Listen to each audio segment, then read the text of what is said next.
Hello everybody, welcome to clarity with Manas. तो hopefully video topic आपने देख लिया होगा और आपको इंटरेस्टिंग लगा होगा।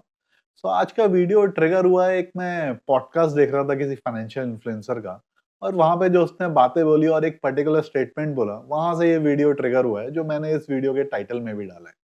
और होपफुली अगर ये वीडियो आप लास्ट तक देखेंगे तो आप समझेंगे कि कई बार जो फाइनेंशियल इन्फ्लुएंसर्स आपको यूट्यूब पे मिलते हैं, वो नॉर्मल मिडिल क्लास के लिए कुछ गलत एडवाइस भी दे सकते हैं और आप उनसे कुछ गलत लर्निंग भी ले सकते हैं। तो इस पॉडकास्ट में एक इन्फ्लुएंसर बता रहा था होम लोन के बारे में, और कैसे होम लोन और घर खरीदना एक यंग एज पे एक ट्रैप हो सकता है।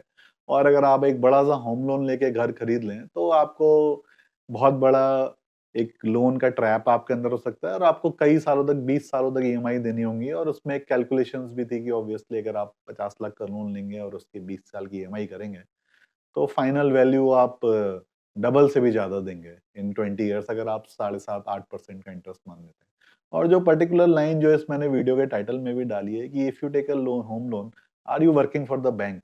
मतलब आप जो भी जॉब कर रहे हैं पूरी सिर्फ बैंक के लिए कर रहे हैं, क्योंकि आपकी सैलरी का एक बड़ा पोर्शन ईएमआई में चला जाएगा जो बैंक अपने पास रख लेगा।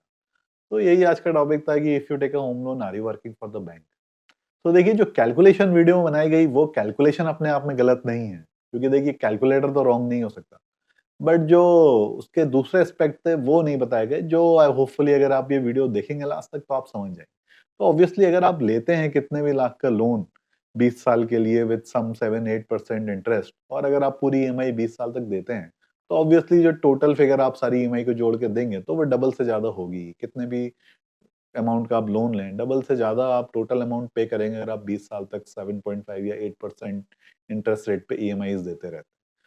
और या आप सोच सकते हैं कि आप बैंक के लिए काम कर रहे हैं, बट अगर हम इसका अपोज़िट देखते हैं कि आप कोई घर नहीं लेते हैं और आप रेंट पे रह रहे हैं, तो अगर आप 15-20 साल रेंट पे रहे हैं जॉब करते-करते, then whom are you working for?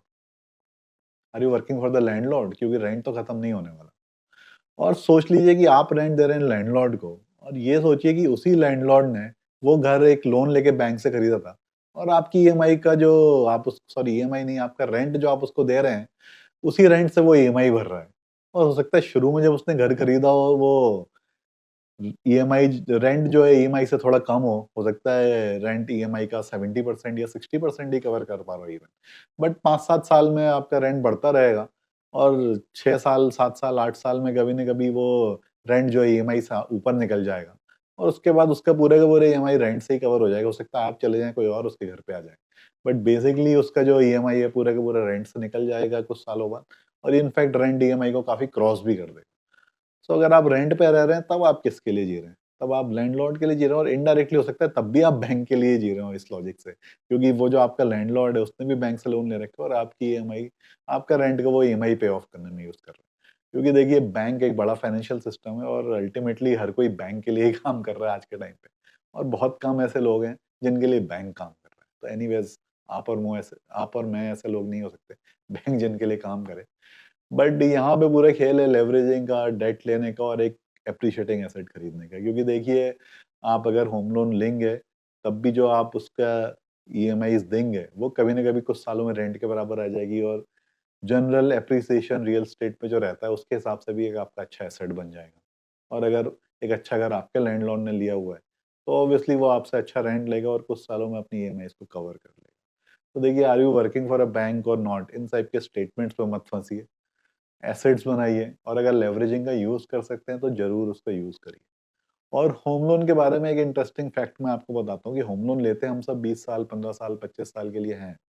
But अगर आप जाके सारे बड़े-बड़े बैंक्स का डाटा चेक करेंगे ना कि average tenure of the loan कितना रहता है, मतलब जो लोन लिया जाता है, जनरली कितने साल में आदमी उसको खत्म कर देता है, तो नॉर्मली 7, 8, 9, 10, 12 साल तक खत्म हो जाता है। 7 से लेके 12 साल एक एवरेज होम लोन का टेन्योर रहता है।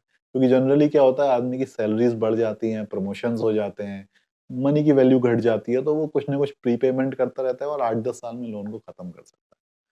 और इसलिए 20 साल मत सोचिए, होम लोन्स जनरली जल्दी खबर खत्म हो जाते हैं। और इसमें जो फ़ायदे नुकसान है वो तो ख़ैर फाइनेंशियल कैलकुलेशंस अपनी जगह हैं, कि आपको प्रीपेमेंट करना चाहिए कि नहीं करना चाहिए। अगर आप जितना का होम लोन है उससे ज़्यादा आप अगर इन्वेस्ट करके कमा सकते हैं, तो ऑब्वियसली प्रीपेमेंट करने की भी कोई ज़रूरत नहीं है। क्योंकि देखिए, लोन का मतलब होता है कि आपको कोई पैसा दे रहा है, और अगर वो पैसा जिस रेट पे दे रहा है उससे ज़्यादा रेट पे आप कमा सकते हैं, तो ये बहुत सिंपल सोचने का तरीका है कि ऑब्वियसली उसको पैसे जितना लेट आप देंगे उतना बेटर है। बट एक और भी आप सिनेरियो सोचिए कि अगर आप आज एक और भी पॉइंट तो सॉरी इसमें कि लोग बोलते हैं कि होम लोन ले लो तो फिर आप जॉब नहीं छोड़ सकते, आप तो कंपनी में 20-25 साल तक काम ही करते सकते हैं। अगर आपको कभी जॉब छोड़ के कुछ अपना काम करने का मन हुआ तो आप कर नहीं पाएँगे क्योंकि होम लोन का बोझ आपके ऊपर होगा। इसमें आप ये सोचिए कि अगर आपने 25 से 30 साल के बीच में घर खरीद लिया और हो सकता है 20 साल का होम लोन है, आपने ज़्यादा नहीं 15 साल में भी उसको खत्म कर दिया 40 से 45 साल में। अब आप 45 साल की एज में हैं, अगर आपकी जॉब छूट गई मान लीजिए 45 साल की एज में, या आप छोड़ना चाह रहे हैं कुछ अपना काम करने के लिए, तो एक सिनेरियो जिसमें आपने घर खरीद लिया था और उसका 45 तक I am sure home loan खत्म हो जाएगा अगर आपने 30 में वो घर खरीद लिया। होम लोन खत्म हो गया, घर आपके नाम है।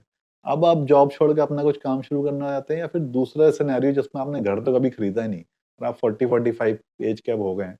बच्चे भी आपके टीन्स में आने को हो गए हैं, उनके खर्चे बढ़ने वाले हैं। इस सिनेरियो में अगर आपको जॉब से निकाल दिया जाए या फिर आपको अपना कुछ काम करना हो, उसके लिए जॉब को छोड़ना हो, तो कौन से सिनेरियो में आपको लगता है कि आप जॉब आसानी से छोड़ पाएँगे? एक रेंटेड घर में रहते हुए जिसका बहुत ज़्यादा खर्चा आपको देना पड़ सकता है, या फिर एक ऐसा घर है जो आपने ले लिया हो टाइम पे और उसका होम लोन भी अब ऑलमोस्ट खत्म होने वाला है। तो आप खुद सोचिए कि होम लोन आपको 45 की एज में जाके मदद करेगा या फिर नहीं मदद करेगा? आई थिंक इसका जवाब आप खुद ही डिसाइड कर। तो यही आज का शॉर्ट वीडियो था बताने के लिए कि are you working for a bank or not, और किस तरीके से होम लोन को सोचना चाहिए, किस तरीके से अपने रियल एस्टेट के इन्वेस्टमेंट को सोचना चाहिए, अपने घर को सोचना चाहिए, और 45 की एज में कौन-सा तरीका दोनों कौन-सी सिचुएशंस बेटर होगी आपके लिए? ये आप आज डिसाइड कर सकते हैं अगर आप 30, 28, 32 इवन 35 तक के भी हैं और सोच रहे हैं कि क्या करूँ? तो आई होप ये वीडियो आपको डिसीजन लेने में मदद करेगा।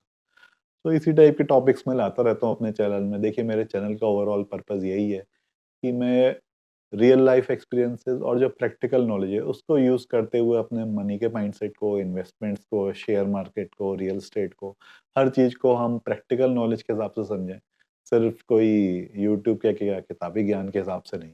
और इन सभी का 360 डिग्री व्यू लेते हुए आप अपनी प्रैक्टिकल लाइफ को देखिए कि क्या आपके लिए बेस्ट है।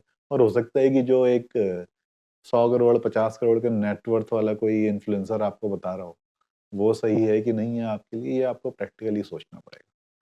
तो ऐसे ही टॉपिक्स और देखते रहने के लिए चैनल को प्लीज़ फ़ॉलो करें, लाइक करें, कमेंट करें, सब्सक्राइब करें। कुछ आपकी क्यूरीज़ हैं तो नीचे कमेंट बॉक्स में लिख सकते हैं।